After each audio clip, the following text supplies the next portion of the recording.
প্রিয় BA third সেমিস্টারের ছাত্রছাত্রীরা, আজকে আমি যে বিষয় নিয়ে আলোচনা করব সেটি হচ্ছে তোমাদের যাদের পলিটিক্যাল সায়েন্সের মাইনর পেপারটি রয়েছে, যারা মাইনর পেপারে তোমরা পরীক্ষা দেবে। তোমরা জানো তোমাদের আমি অলরেডি লাস্ট মিনিটের সাজেশান দিয়ে দিয়েছি।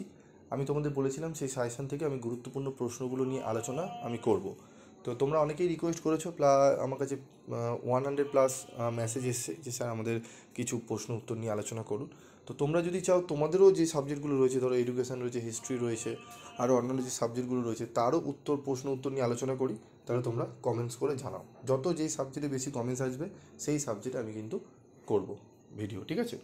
তো দেখো, আমাদের পলিটিক্যাল সায়েন্সের fundamental concept semester 1 general MDC, ঠিক আছে? আমাদের এটা মাইনর পেপারে আমি দিয়েছিলাম তোমাদের, দেখবে সার্বভৌমকতার বহুত্ববাদী আর একত্ববাদী ধারণা। তো এখানে বহুত্ববাদী ধারণাটা তোমরা একটু দেখে নাও, ঠিক আছে? সার্বভৌমকতার বহুত্ববাদী ধারণাটি দেখো, বহুত্ববাদী ধারণার কী রয়েছে। সার্বভৌমত্বের বহুত্ববাদী তত্ত্ব রাষ্ট্রের সার্বভৌমত্বের একক ধারণাকে প্রত্যাখ্যান করে এবং সমাজের অন্যান্য গোষ্ঠী ও সংগঠনের সার্বভৌমত্বের উপর জোর দেয়। এই তত্ত্ব অনুসারে সার্বভৌমত্ব শুধুমাত্র রাষ্ট্রের মধ্যে সীমাবদ্ধ নয়, বরং এটি বিভিন্ন সামাজিক গোষ্ঠী যেমন পরিবার, ধর্মীয় প্রতিষ্ঠান, বেসরকারি সংস্থা এবং অন্যান্য স্বেচ্ছাসেবী সংগঠনের মধ্যেও বিদ্যমান। বহুত্ববাদী তত্ত্বের মূল ধারণাগুলি হলো বহুত্ববাদী সমাজ, ঠিক আছে, গোষ্ঠী ও সংগঠনের সার্বভৌমত্ব, সীমিত রাষ্ট্রীয় সার্বভৌমত্ব, আইন ও সামাজিক ন্যায় বিচার, রাষ্ট্রের ভূমিকা। একদম 2.5 মার্কসের লিখবে। তোমাদের অনেকেই দেখেছি আমাকে উত্তর একজন পাঠিয়েছো, বিশাল একটি বড় উত্তর পাঠিয়েছো, বলছি স্যার 5-এ এটা লিখলে হবে? অত বড় লিখতে গেলে তোমার টাইম তো একাতে চলে যাবে।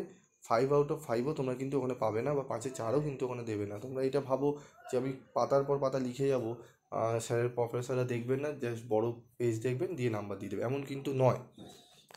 অনেক সময় এরকম হয়, পাতার পর পাতা লিখলেও অ্যাভারেজে নাম্বার দিয়ে ছেড়ে দেন, যে লিখেছে একটুখানি পড়েন দিয়ে দাগ দিয়ে হয়তো 5-এ 3 দিয়ে ছেড়ে দেবে।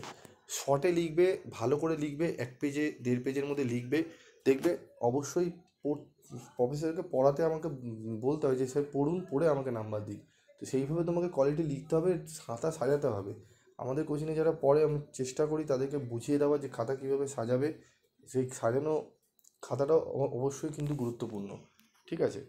তারপর দেখো, সার্বভৌমত্বতার একত্ববাদী ধারণা। সার্বভৌমত্বের একত্ববাদী ধারণা দেখে নাও। চূড়ান্ত ক্ষমতা, অসীম ক্ষমতা, একদম 2 পয়েন্ট অ্যান্সার রয়েছে। তোমরা এই অ্যান্সারগুলো একটু দেখে নাও, অনেকটাই তোমরা কিন্তু উপকার পাবে, ঠিক আছে? এখানে দেখে নাও। তারপর আরেকটি প্রশ্ন রয়েছে এখানে, দেখো সমতা, ঠিক আছে? সমতা, ইকুয়ালিটি, ঠিক আছে?